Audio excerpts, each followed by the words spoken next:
بسم الله الرحمن الرحيم سبحانك لا علم لنا إلا ما علمتنا إنك أنت العليم الحكيم ولكل وجهة هو موليها فاستبقوا الخيرات أينما تكونوا يأت بكم الله جميعا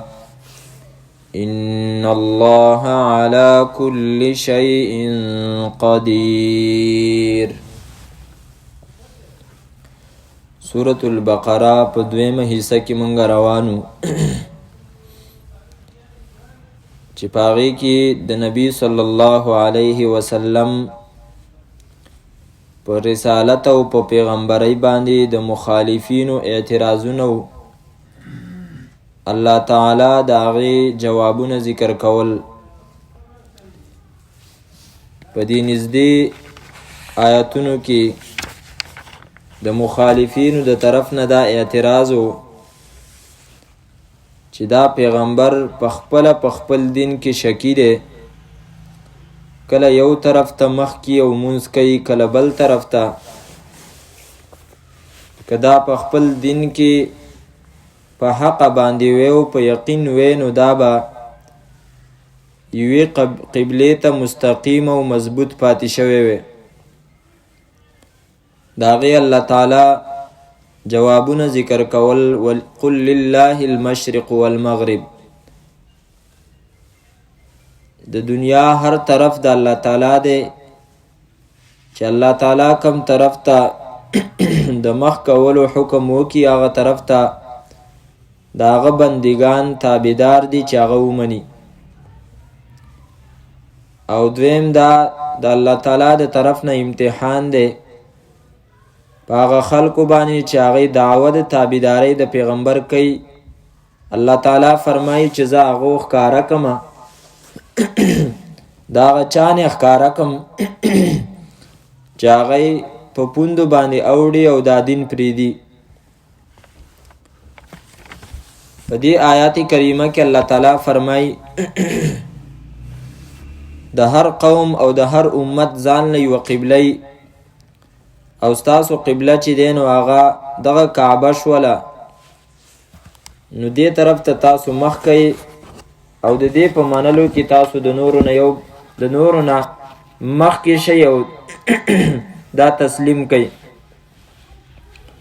باقی آیاتونه آسان دي، مخکې مونږ ویلي دي. ولکل وجهة، او د پاره د هر یو امت یو طرف دی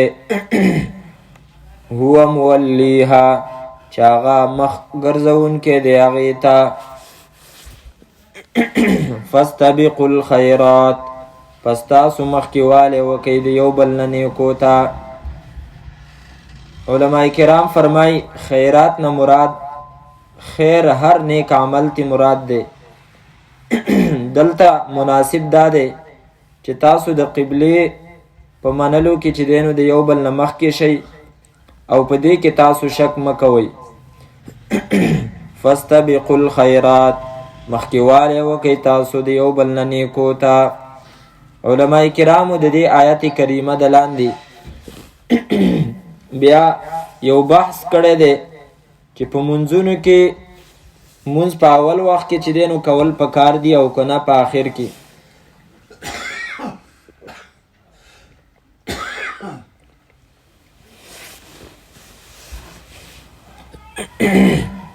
او دا مسله بیا اجتهادي مسله ده. ځینې علماء کرام فرمایي چې مخکې منځ کول پکار دي او ځینې فرمایي چې په منځ کې. بهرحال زمونږ د احنافو په نسبت باندې بیا تفصیل دی. ځینې منځونه هغه مخکې کول پکار دي او ځینې منځونه چې دی نو په هغې کې تاخیر او لیټوالی پکار دی. لکه د ماښام د مانځه په باره کې نبی صلی الله علیه وسلم فرمای ستكون امتی علی الخیر ما عجل المغرب واخر العشاء، چې زما امت به د هغه وخته پورې په خیر باندې کوم وخته پورې چې هغوی د ماښام مونځ مخکې کوي، زر یې کوي، فورا یې کوي. واخروا العشاء او د ماسخوتن مونځ لیټ کوي. د ماښام د مانځه په باره کې بیا زمونږ امام ابو حنیفه رحمه الله تعالی فرمایي چې د ماښام په مانځه کې د اذانه نه وروستو چې دی نو فاصله نه ده پکار.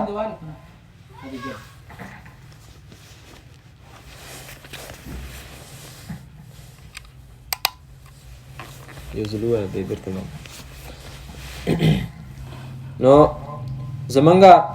امام ابو حنیفه رحمه الله تعالی فرمایي چې د ماښام مونځ هغه بلکې حدیث مبارک دی چې هغه فوراً کول پکار دي او په هغې کې تاخیر نه دی پکار، او د هغې اول وخت چې دی نو معلوم دی، آخر وخت هم معلوم دی. البته په آخر وخت کې د علماو اختلاف دی. امام ابو حنیفه رحمه الله تعالی فرمایي چې مؤذن کله اذان وکي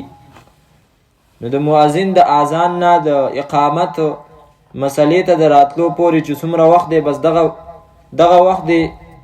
فاصله یو د دې نه علاوه د دې نه زیاته فاصله دی نه چې هغه راشي او بیا کینی.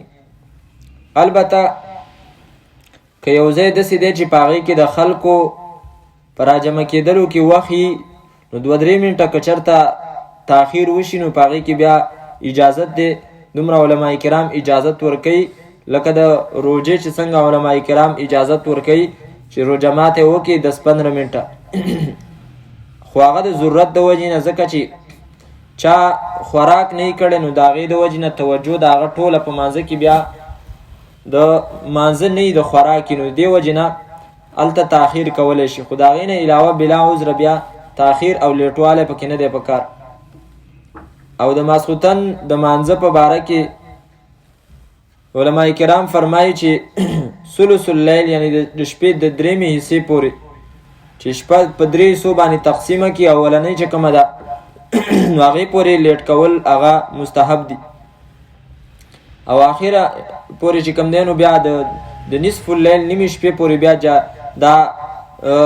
جایز دي، او ایسته بیا چې دی نو هغه مکروه کېږي، کراهت پکې راځي. او د ماسپښین د مانځه په باره کې احادیثو کې راځي چې په جمع کې زر کول پکار دي او په ووړو کې چې دی نو لږ لیټ کول پکار دي. حدیث کې راځي ابردو بالظهر فإن شدة الحر من فیح جهنم چې ماسپښین مونځ لږ لیټ کوئ ځکه چې دا ګرمایش چې کوم د ګرمۍ دی دا د جهنم د تپش د وجې نه دی.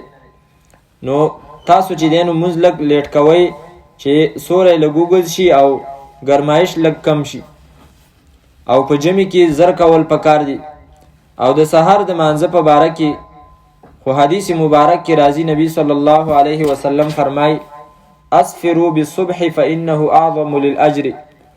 د سحر په مانځه کې تاسو رڼاوالی راولئ ځکه چې په دې سره اجر او ثواب زیاتیږي. عبد الله بن مسعود رضی الله تعالی عنہ فرمای چې ما نبی صلی الله علیه وسلم چرته هم نه دی لیدلی چې هغه د سحر مونځ چې دی نو ډېر په تیاره کې کړی، صرف په مزدلفه کې چې کله شپې وکړله نو د سحر مونځ یې لږ وختي وکړو، د خپل ټیم نه رامخکې کو، مطلب د خپل ټیم نه رامخکې کېدلو یعنې لا رڼایي نه وه خوره شوې،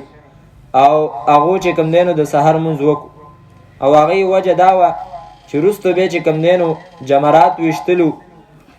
او ډېر ارکان د حج و، د هغې د وجې نبي صلی الله علیه وسلم د سحر مونځ وختي وکړو. او باقي د سحر مونځ چې دی نو ناوخته کول په هغې کې علما کرام فرمایي چې دومره ناوخته کول چې که چېرته بالفرض تانه د سحر مونځ په څه وجه باندې فاسد شي، لکه ته پکې مسنون قرائت ووې، مسنون قرائت لکه د صورت حجرات نه واله د صورت بروج پورې چې څومره صورتونه دي دا د سحر د مانځه لپاره دي. دې ته ویل کېږي طوال مفصل. نبی صلی الله علیه وسلم په درمیان کې صورتونه ویلي دي، او کله کله چې دی نو قرآن کریم نور ځای نه ویلي دي. ځینې حافظان د مسلې نه خبر نه نو هغه په فرض منځونو کې قرآن کریم په ختم شروع کړي، دا سنت نه خلاف طریقه ده. د دې وجې نه نبی صلی الله علیه وسلم اکثر عادت دغه سنت طریقه ده چې په دغه صورتونو په منځ کې چې دی نو ویلی شي. نو که چېرته دغه صورتونو باندې ته مونځ وکړي او ستا مونځ چې دی نو څه وجې نه هغه مات شي فاسد شي نو چې ته دوباره ستاسو دومره وخي چې په هغې کې ته بیا دومره سنت مطابق چې دی نو دغه سحر مو دوباره کولی شي دونه چې کوم دی نو مخکې کول هغه دا سنت طریقه ده او په دې کې ثواب ډېر دی او د دې نه زیات چې کوم دی نو بیا لیټ کول نه دي په کار چې ته یو ځل مونځ وکړي او ستا نه مونځ چې دی نو مثلا که چېرته هغه فاسد شي او مات شي نو چې بیا ستاسو دوباره دومره ټیم نه چې سنت مطابق قرائت ته په هغې کې وکړي او باقي پاتې شو د مازدیګر مونځ نو مازدیګر مونځ هغه ډېر نه دی لیټ کول په کار چې ته نور ته ګوره او نور کې چې دی نو سترګې نه برېښېږي دونه حد ته چې دی نو لیټ کول د هغې نه دي په کار او د ماښام په مانځه کې چې دی نو بیا اخرنی ټیم علما کرام فرمایي امام شافعي صاحب فرمایي چې کم سروالی دی د نور د پرېوتو نه وروستو کم سروالی د نور پرېوتو طرف ته یي نو چې دغه سروالی کله ورک شو نو بیا چې دی نو د ماښام ټیم ختم شو زموږ امام ابو حنیفه رحمه الله تعالی فرمایي چې د سروالی چې کله ختم شو په دې پسې چې کم سپینوالی راځي دغه سپینوالی چې کله ختم شو نو بیا چې دی نو د ماښام مونځ د هغې ټیم لاړی نو زموږ د امام صاحب په نیز باندې د ماښام ټیم چې دی نو لږ اوږد دی او د امام شافعي صاحب په نیز باندې خو بیخي د هغې ټیم مختصر دی به هر حال په دې ټولو صورتونو کې زنانه له پکار دی چې هغه مونځ په اول وخت کې وکړي او مونځ کې چې دی نو هغه جلتي وکړي البته که چېرته نفل هغه د ځینې مانځه نه مخکې هغه کول وغواړي او په هغې کې چې دی نو وروستو نفل نشي کولی نو بیا هغه نفل کولی شي لکه مازدیګر ټیم شو چې د هغې نه وروستو بیا نفل چې دی نو نه کېږي نو په هغې کې چې دی نو بیا هغه جلتي کول پکار دی که جلتي ونه کړي نو خیر دی فاستبقوا الخیرات پس مخکېوالی وکړئ تاسو نیکو ته اینما تکونو چېرته چې وئ تاسو یأتي نو رابولي بکم تاسو لره الله تعالی جمیعا ټول چې کوم ځای کې او مړ شولې په کومه کنده په کومه دشته او په کوم دریاب کې نو الله تعالی فرمایي تاسو به زه قیامت ته را حاضر کړم ان الله یقینا الله تعالی علی کل شیء قدیر په هر یو شي باندې قدرت والا دی ومن حیث خرجتا او د کوم ځای نه چې راوځې ته فولی پس واړوه ته وجهک مخپل شطر المسجد الحرام په طرف د مسجد حرام باندې د کوم ځای نه چې راوځې مطلب دا دی که کور کې او که په سفر باندې دلته چې دی نو من حیث ویلې دوباره دا من حیث دوباره ذکر کوي په آیت نمبر 150 کې نو دلته مطلب دا دی چې د کور د حضر خبره ده چې ته په کور کې یعنی مسافر نه نو بیا به هم چې دی نو مسجد حرام ته مخکې او وروستو چې راځي نو د هغې مطلب دا دی که چېرته په سفر کې وي نو بیا به مسجد حرام ته مخ ګرځې فول وجهک پس واړوه مخ خپل شطر المسجد الحرام په طرف د مسجد حرام باندې نو دلته خبره د مخ شوله امام مالک صاحب د دې آیت نه دا دلیل نیسي چې په مانځه کې قبلې طرف ته چې دی نو کتل پکار دی چې ته قیام کې ولاړې قبلې طرف ته چې دی نو کتل پکار دی وایي ځکه الله تعالی فرمایي چې خپل مخ چې دی نو مسجد حرام طرف ته واړوه نو هغه فرمایي دا اله کېدلی شي چې ته په مانځه کې ولاړې او داسې مخامخ ګورې زموږ علما کرام فرمایي د نورو احادیثو د وجې نه چې ته قیام په حالت کې چې کوم دی نو ته خپل د سجدې ځای ته ګوره په دې سره چې دی نو ستا توجه به ښه برابروي او دلته مخ اړول چې دی نو مخ ګرځول قبلې طرف ته دای ذکر کړي دي د خپو چې کوم دی نو نه دي ذکر کړي څه مطلب د خپو یعنی عام حالاتو کې مسجد حرام طرف ته چې دی نو خپې خلک او قبلې طرف ته چې دی نو خپې غځوي نو علما کرام فرمای که چېرته د سپکوالي نیتی او یا د سپکوالي نیتی نه خو دا سره چې دی نو ادب بې ادبي ورته د سره ښکاري نه او څه عذر هم نه او دا به هم چې دی نو مخ دا خپې غځوي قبلې طرف ته نو دا نه دي په کار دا بې ادبي ده ځکه چې د اودس ماتي په باره کې نبي صلی الله علیه وسلم فرمایلی دي چې تاسو شرقو او غربو مشرق طرف ته یا مغرب طرف ته تاسو مخ اړوئ او قبلې ته تاسو چې کوم دی نو په اودس ماتي کې مخ ماړوئ دا مشرق طرف ته او مغرب طرف ته دا د مدینې خبره ده دلته کو مشرق طرف ته مخ کو مشرق طرف ته نو قبله ته د اشاره راځي او کو مغرب ته د مخ کو نو بیا چې کوم دی نو قبله ته د مخ راځي. نو دیو جنا دلته چې نو شمالن یا جنوبن په دې طرف باندې چې نو مخ هغه په او د سماعت کې پکار دی. نو دې کې نبی علیہ الصلوۃ والسلام منع کړی ده چې تاسو مخ مکوي او مشا کوي ځکه چې په دې سره د قبله بې ادبي راځي. اگر چې به په دې کې علما کرام اختلاف شته دی. امام شافعی سے فرمای مشکات شریف کې دغه روایت شته چې کچرته په کور کې دن نه نو بیا کو مخ تا چې دینو قبله طرف ته واړو په د سماعت کې یادو ته شاکړه نو دې کې ګناه نشته دی. خو به هر حال زمونږ علما کرام فرمای احناف چې کته په کور کې او کته په صحرا کې تش او د سماعت او که غټ او د سماعت په دواړو صورتونو کې چې دی ته به قبله ته چې نه مخ کې او نه بوته شاکي. ولی ځکه چې ته په کور کې ستا خواته چې کوم دینو دیوال دی هغه دیوال ته د قبله نه منع کوي رکاوټ درته جوړیږي. نو کو په صحرا کې نو خوستانه به مخې طرف ته خامخه غرونه ډېرې آبادینې وي نو هغه آبادینو هم رکاوټ جوړیږي. نو بیا هغه هلته ولې بیا اجازت نه ورکې هلته هم بیا اجازت ورکه چې مخ وته کې او که شا وته کې. نو دیو جنا زمونږ د احنافو په قول کې چې کوم دینو احتیاط سیوا دی او په دې کې ادب سیوا دی. نو البته که چرته ضرورتي او د ضرورت د وجې نه چې کوم دینو سړی سپک نه ګڼي یعنی دا کعبه سپک نه ګڼي او دا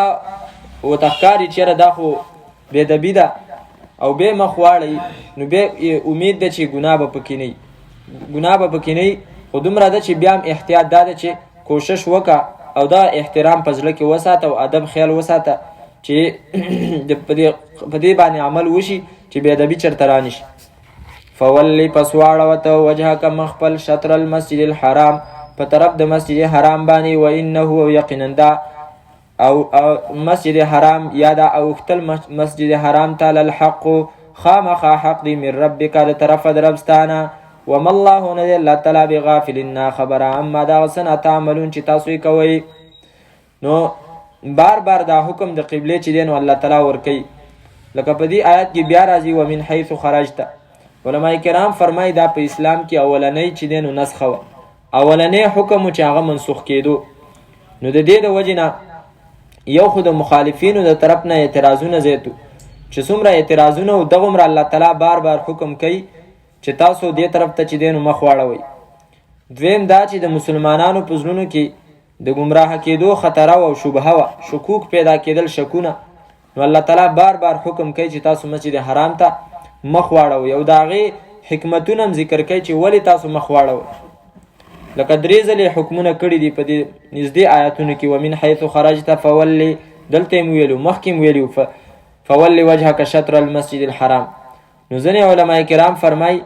چې دا درې حکمونه ذکر کړل چې یو کس هغه دی چې هغه قبله ته مخامخ مسجد حرام کې دی نو هغه ته هم وویلی شو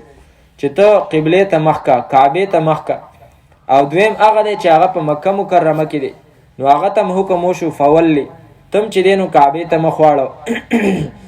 او ځینې چې کوم دی نو هغه دغه دی چې د مکې نه بار دی مکې مکرمې نه بار اوسېږي که هغه به په هر ځای کې نو هغو دپاره دا دریم حکم وشو چې ته هغې ته چې دی نو مخ واړوه. ومن حیث او د کوم ځای نه خرجته چې راوځې ته په سفر کې فولي پس واړوه وجهک مخپل شطر المسجد الحرام په طرف د مسجد حرام باندې وحیث ما کنتم او په کوم ځای کې چې یې وی تاسو یعنی عام امت تم دا حکم دی یوازې پیغمبر ته نه فولو پس واړوئ تاسو وجوهکم مخونه خپل شطره په طرف د دې مسجد حرام باندې. اوس دا حکم الله تعالی ما ولې وکړو تاسو ته لئلا یکونه د دې لپاره چې نشي للناس دپاره د خلکو علیکم په تاسو باندې حجتون څه اعتراض چې د خلکو دپاره په تاسو څه اعتراض رانشي. څه مطلب دا که چېرته موږ تاسو له قبله نوې بدله کړې او تاسو مسجد اقصی ته مونځ کولی نو د یهودو به په تاسو اعتراض راغلی وی چې دا پیغمبر چې دی نو حق پیغمبر نه دی. اعتراض به ولې راغلی وی ځکه چې د هغو په کتابونو کې دا لیکلي دي چې اخرنی پیغمبر هغه به ذو القبلتین یعنی دواړو قبلو ته به چې کوم دی نو مخ کوي کعبې ته هم او مسجد اقصی ته هم. نو موږ ستاسو مخ اول مسجد اقصی ته کو د دې دپاره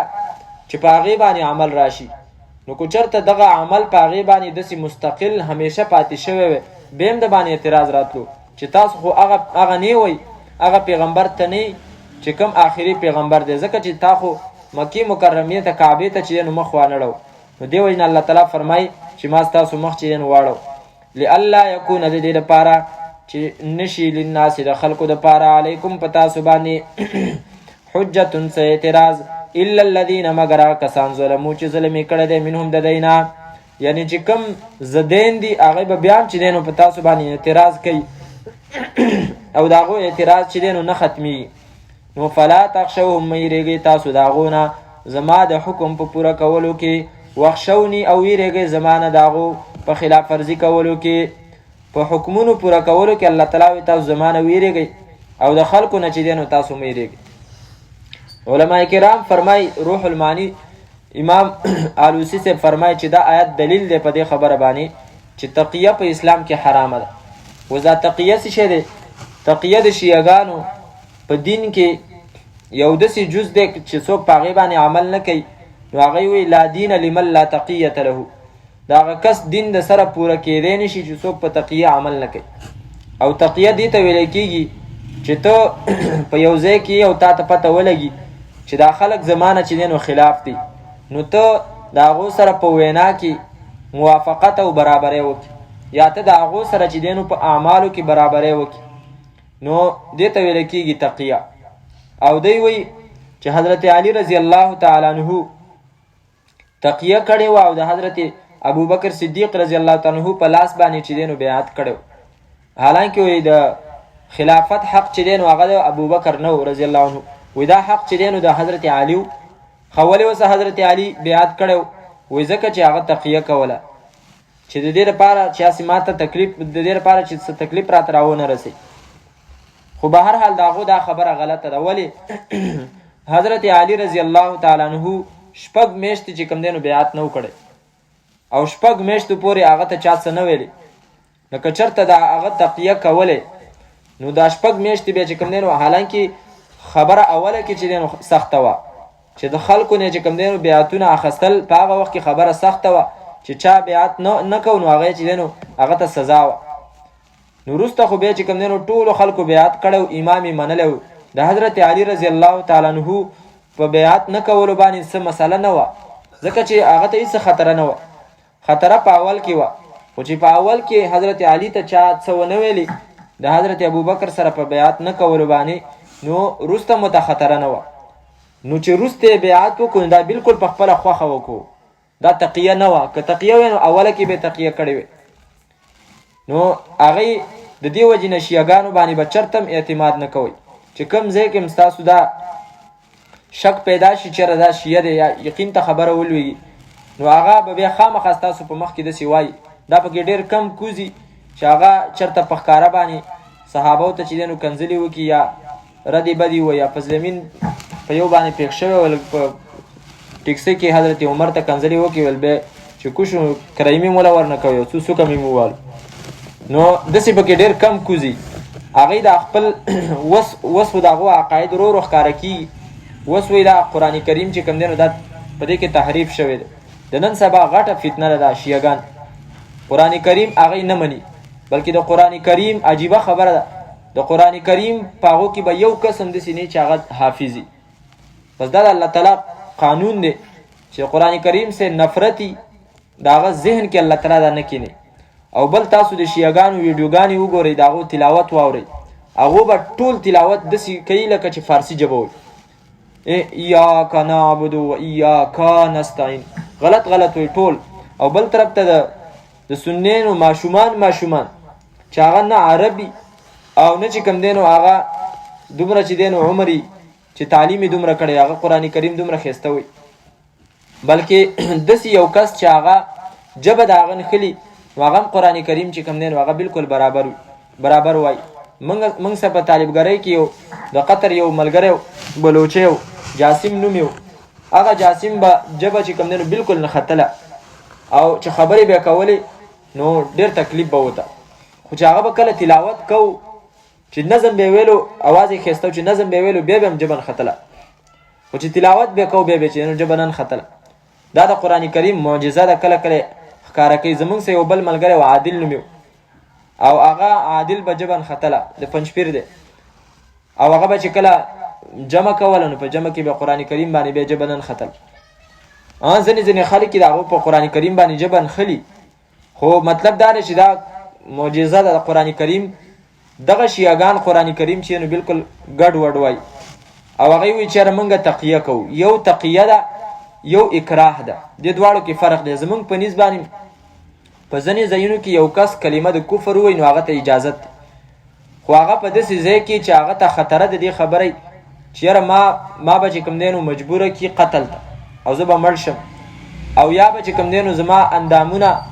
د بدن هغه به چې نو پرې کي، نو هغه ځای کې بیا که څوک چېرته تقیه دا دغه وکړي په زړه باندې چې دی نو هغه بالکل مؤمني، خو په خوله باندې چې کوم دی نو هغه کلمه د کفر ووایي نو هغه بیا جایز ده. لکه تاسو راواړوئ 14مه سپاره آخر 15مې سپارې ته نږدې حضرت عمار ابن یاسر رضی الله تعالی عنہ چې هغه د یاسر زوی د حضرت سمیہ رضی الله تعالی عنها 252 صفحه آیت نمبر 107 آیت نمبر 106 نو داغه مور او پلار هغه داغه مخې ته چې کوم دینو شهیدان کړل، او حضرت عمار چې دینو بیا داغه په مخ کې صرف د کفر کلمه ویله او زړه چې دینو داغه په ایمان باندې مطمئن و. بیا چې کوم دینو هغه رااله مدینه منورې ته، نو ځنې خلکو ویل چې عمار کفر کړی دی. نبی علیہ الصلوۃ والسلام او فرمایي چې نه، عمار هغه مؤمن دی او هغه چې دینو دغه طریقه چې اختیار کړی و د ځان بچ کولو د پاره. دا آیتونه رال من کفر بالله، هغه څوک چې کفر وکړو په الله تعالی باندې من بعد ایمانه، پس د ایمان راوړلو خپلونه، نو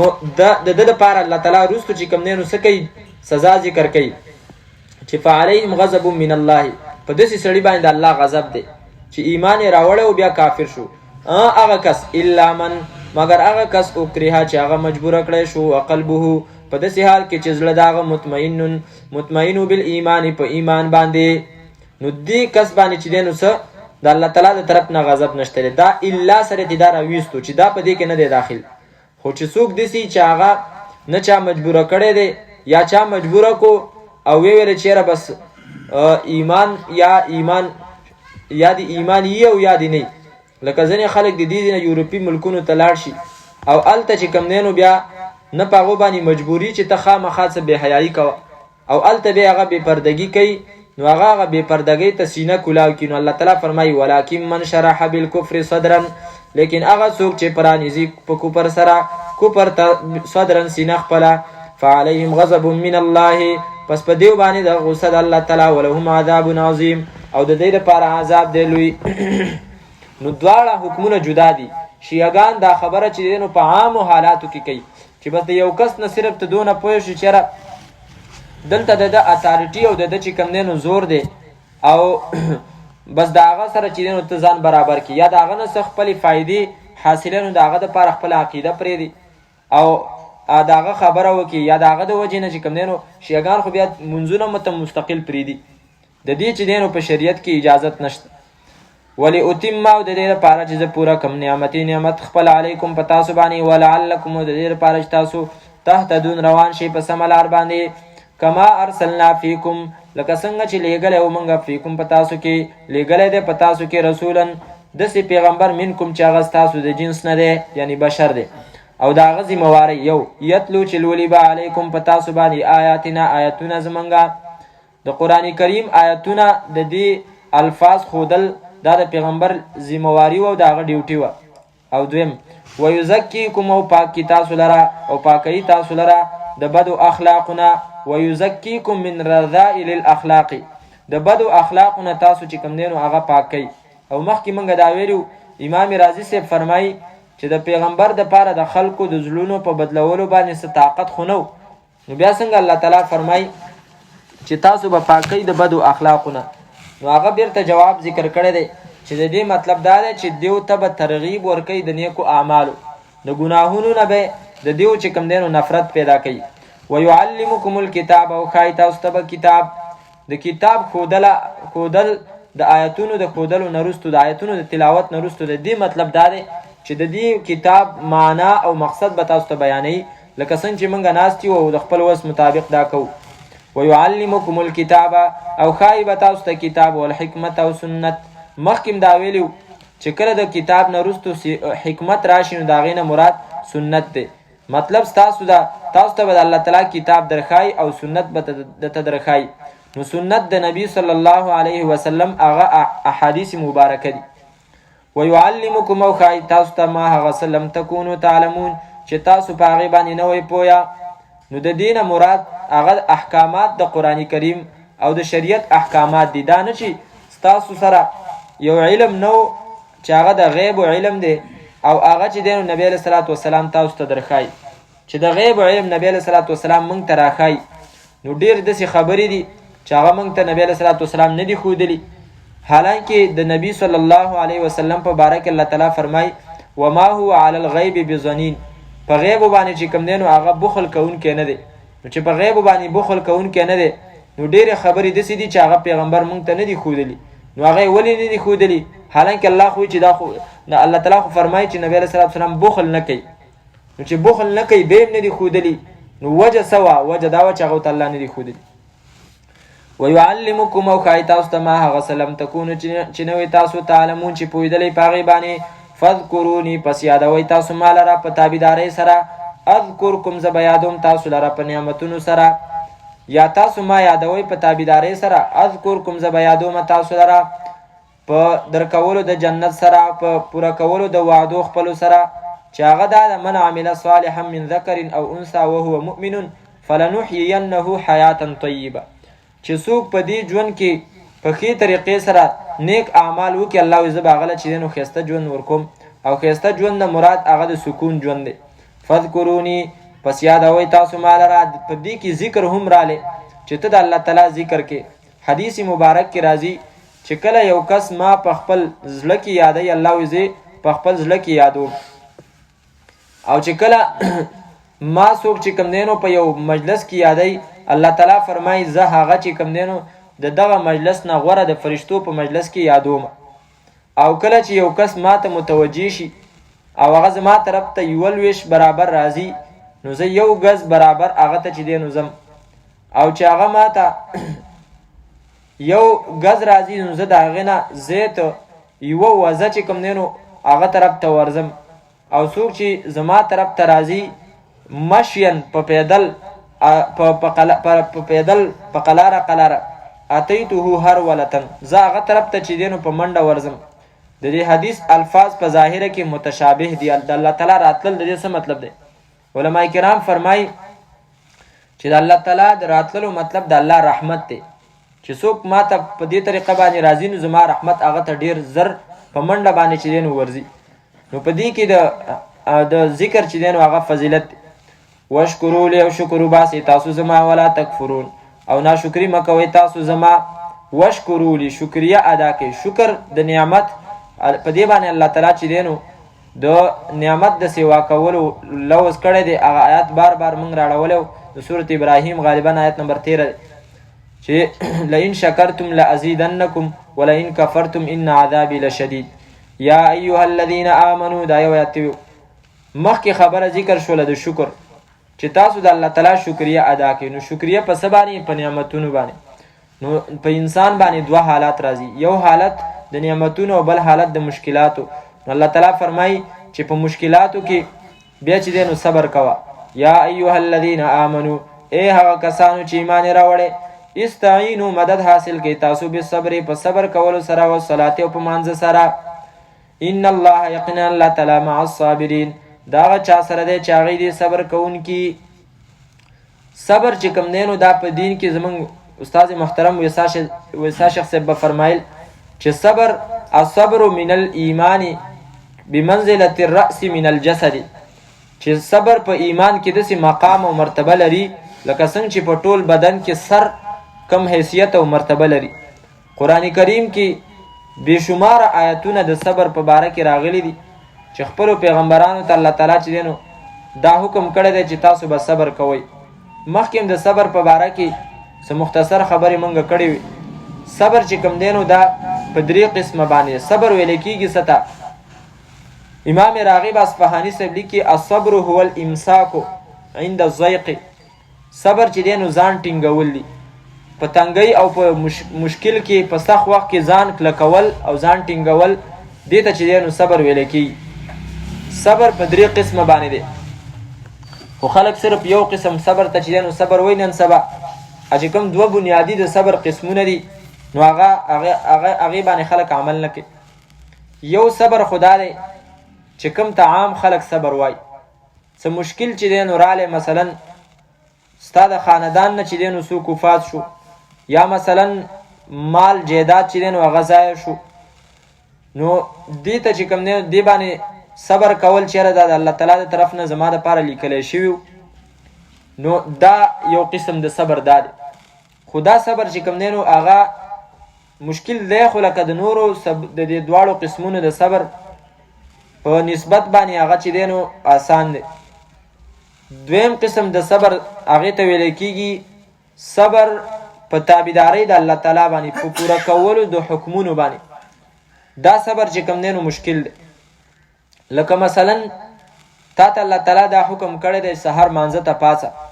نو سحر مانځه ته چې ته کله پاڅېږي په دې ژمي کې، نو خامخا یخني، هغه یخني چې دی نو برداشت کول او په هغې باندې صبر کول د دې دپاره چې زه دا مونځ وکم. یا بل حکم روژه ده او په هغه چې دی نو په ګرمۍ کې ته نیسي او ته د ورځې تږی کېږي، خو په هغه تنده باندې ته چې دی نو صبر کې د دې دپاره چې دا حکم د الله تعالی چې روژه ده هغه پوره شي. یا بل د جهاد مسله ده چې په هغې کې ته د الله تعالی د حکم او د دین د سربلندۍ دپاره خپل بدن چې دی نو پیش کې، او ګرانه خبره ده، خو د دې دپاره چې او بیا صبر کې د دې دپاره چې د الله تعالی دین اوچت شي. دا صبر چې کوم دی نو هم ګران دی. دا قسمه صبرونه دا په دین چې کم یو حکم ستاسو ذهن ته راځي د هغې د په پوره کولو کې چې کم مشقت وي، هغه مشقت برداشت کول دا ګران دي. او دریم قسم چې کوم دی نو د صبر هغه دا دی چې د ګناه نه د ځان بچ کولو دپاره ته چې دی نو صبر وکړي. ستا مخې ته ګناه ده او ښه ستا لاس چې کوم دی نو په هغې باندې بر دی، او بیا هم چې دی نو ته هغه ګناه نه کې او د هغې نه ځان چې دی نو بچ کې، دې ته ویلی کېږي صبر د ګناه نه په بچ کېدلو باندې. ځکه خامخا چې دغه ګناه نه ته ځان بچ کې، دا په نفس باندې چې کوم دی نو ډېر ګران پرېوځي، په نفس باندې ډېر بوج پرېوځي، نو د هغې نه د ځان بچ کولو دپاره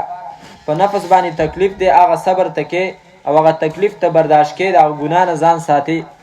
نو دا صبر هم انتهایی مشکل دی. او د بیا علما کرام فرمایي چې په دې 3 واړو قسمونو د صبر کې دا دویم قسم صبر چې کوم دی نو په دې باندې ثواب ډېر میلاوي. لکه کم صبر چې ته د نیکو اعمالو په کولو کې نو او په هغې کې تا ته تکلیف رسیږي او هغه تکلیف ته برداشت کې او صبر کې، په دې کې ثواب ډېر دی. او د هغې وجه وایي دا ده چې اصل کې الله تعالی ته مطلوب هغه زمونږ عبادت دی چې مونږ د هغه عبادت وکړو. نو چې په عبادت پوره کولو باندې عمل کیږي نو دا الله تعالی ته ډېر خوښ دی. په دې کې چې بیا کم صبر راځي هغه صبر هم الله تعالی ته خوښ دی. خو نن سبا چې کوم دی نو خصوصا د حرامو نه صبر کول، که هغه د خولې کو د سترګو وي کو د غوږونو، او د بې فایدې شیونو نه ځان چې دی نو صبرول، لا یعنی بې فایدې شیونه، کرکټ شو، گیمونه شو، دا ټول په دې کې راځي. او بیا خصوصا مجلسونه خپل هغه پاکول د څه نه،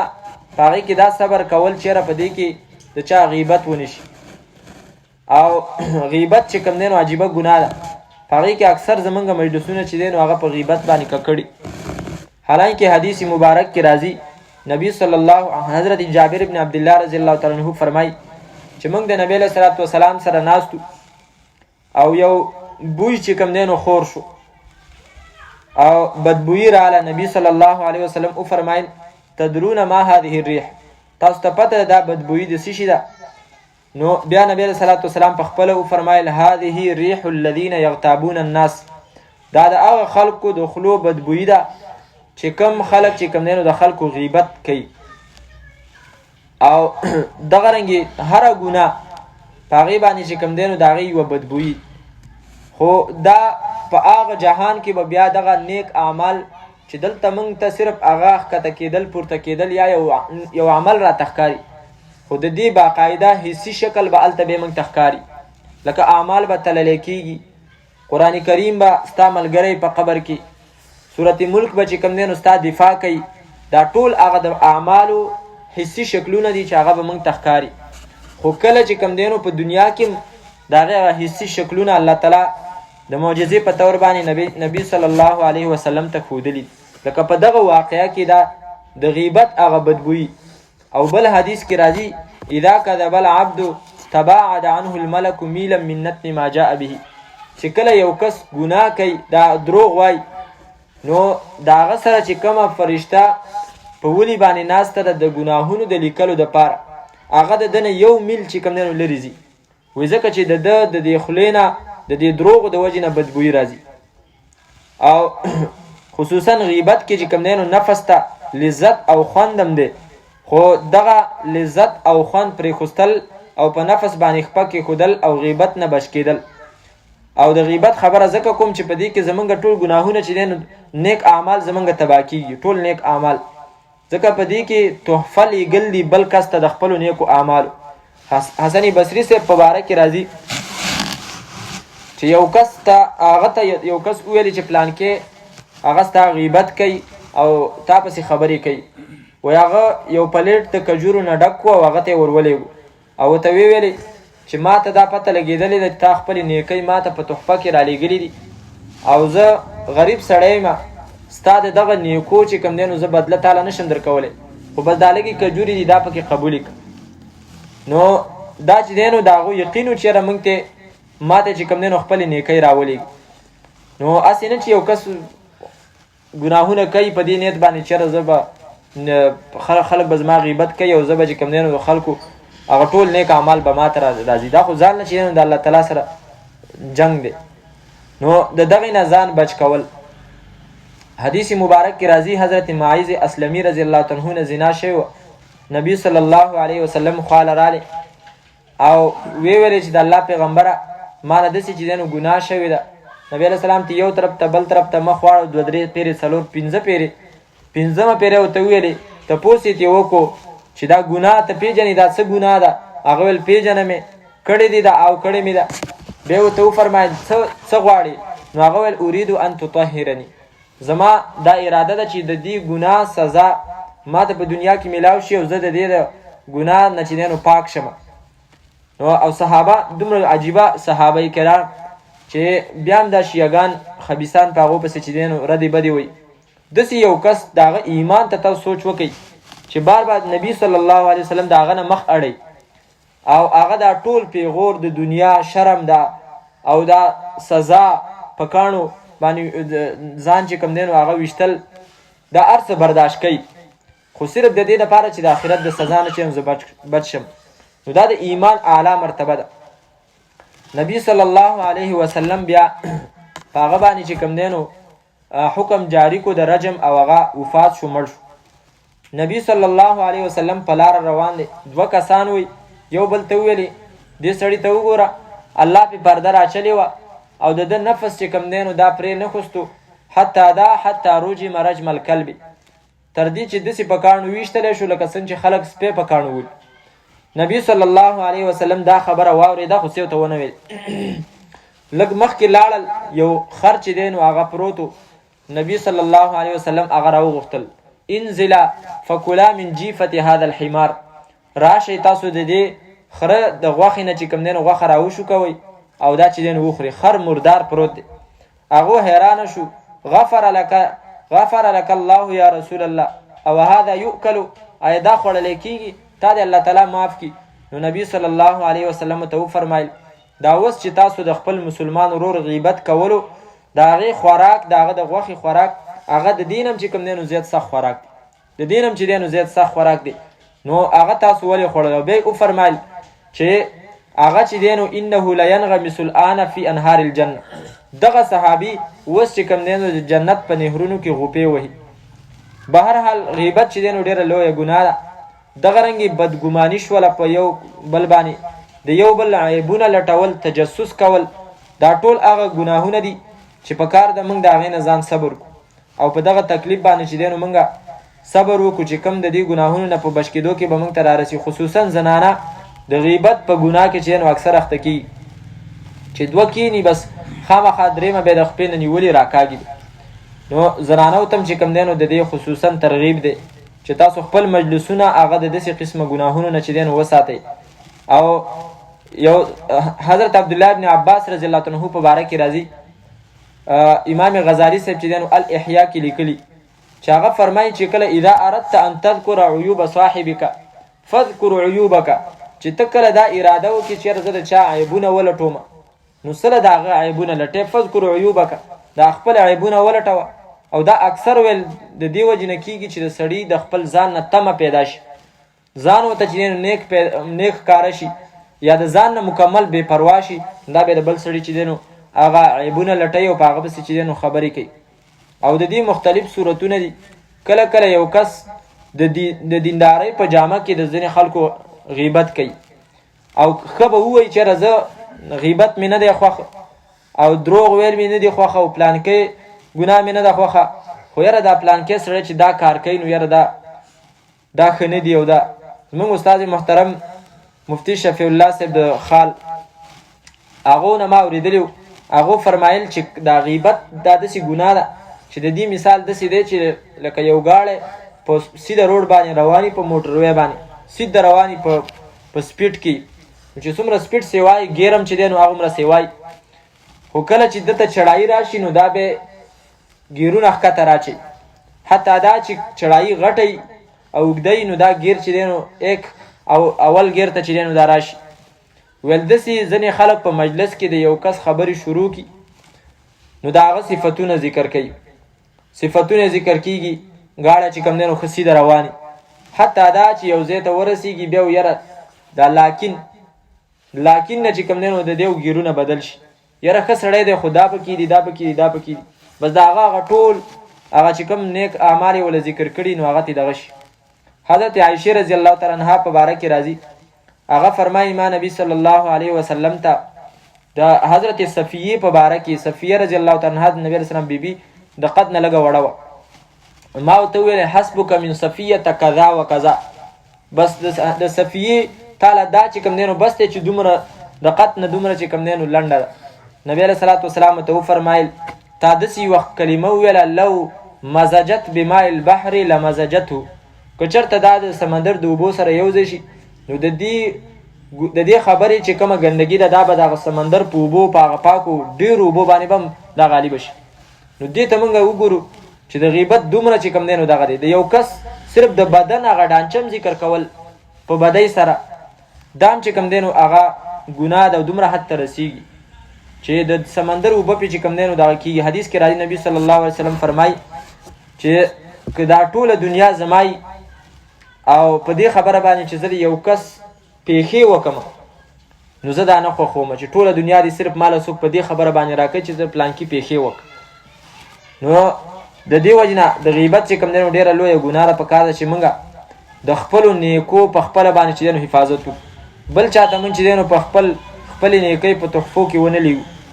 موږ پې ځان کړولی دی او بیا چې دی نو د بل کاتی لځي. یا ایها الذین آمنو ای ایمان والو استعینو مدد حاصل کوي تاسو بالصبر په صبر کولو سره او صلات او په مانځه سره، ان الله یقینا الله تعالی مع الصابرین سره د صبر کوونکو نه دی. ولکل وجهة او د پاره د هر یو قوم وجهة یو طرف دی هو مولیها چې دا مخ اړونکی دی هغې ته، فاستبقوا الخیرات پس مخکې والی وکړئ تاسو نیکو ته، اینما تکونو کوم ځای کې چې یو تاسو یاتي نو رابولي بكم تاسو لرا الله جميعا الله تعالی ټول، ان الله یقینا الله تعالی علی کل شیء قدیر په هر یو شی باندې قدرت والا دی. ومن حیث خرجت او د کوم ځای نه چې راوځې ته فولی پس واړوه ته وجهک مخ شطر المسجد الحرام په طرف د مسجد حرام باندې، وانه یقینا دا اوړېدل د قبلې للحق خامخا حق دی من ربک د طرفه د ربستانه، وما الله نه دی الله تعالی بغافل ناخبر عما دا څه تعملون چې تاسو یې کوئ. ومن حیث او د کوم ځای نه خرجته چې راوځې ته په سفر کې فولی پس واړوته وجهک مخپل شطر المسجد الحرام په طرف د مسجد حرام باندې وحيث ما کنتم او په کوم ځای کې چې یوئ تاسو فولو پس واړوئ تاسو وجوهکم مخونه خپل شطره په طرف د دې مسجد حرام باندې لئلا یکون د دې لپاره چې نشي للناس د خلکو دپاره علیکم په تاسو باندې حجة څه اعتراض الا الذين مگر هغه کسان ظلمو چې ظلم یې کړی دی منهم د دوی نه فلا تخشوهم پس مه یېرېږئ د هغونه واخشوني او یېرېږئ زما نه ولأتم او د دې لپاره چې زه پوره کړم نعمت خپل علیکم په تاسو باندې ولعلکم او د دې لپاره چې تاسو تهتدون روان شي په سمه لار باندې کما ارسلنا لکه څنګه چې لیږلی و موږ فیکم په تاسو کې لکه څنګه چې لیږلی دی موږ فیکم په تاسو کې رسولا داسې پیغمبر منکم چې ستاسو نه دی یعنې ستاسو د جنس نه دی یتلو تلاوت کوي علیکم په تاسو باندې آیاتنا آیتونه زمونږه ویزکیکم او پاکوي تاسو لره د بدو اخلاقونه ويعلمكم الكتاب او ښایي تاسو ته کتاب والحکمت او سنت ويعلمكم او ښایي تاسو ته ما هغه څه لم تکونو چې نوې تاسو تعلمون چې پوهېدلی په هغې باندې فذکروني پس یادوئ تاسو ما لره په تابعدارۍ سره اذکرکم یادوم به زه تاسو لره په نعمتونو سره وشکرولی او شکریا ادا کوي شکر وباسئ لی زما ولا تکفرون او ناشکري مه کوئ زما یا ایها الذین آمنو ای هغه کسانو چې ایمان یې راوړی استعینو مدد حاصل کوئ تاسو بالصبر په صبر کولو سره والصلاة په مانځه سره ان الله یقینا الله تعالی مع الصابرین سره د هغه چا نه دی چې هغې صبر کوي. الحمد لله رب العالمين والعاقبة للمتقين والصلاة والسلام على نبينا محمد وآله وصحبه أجمعين.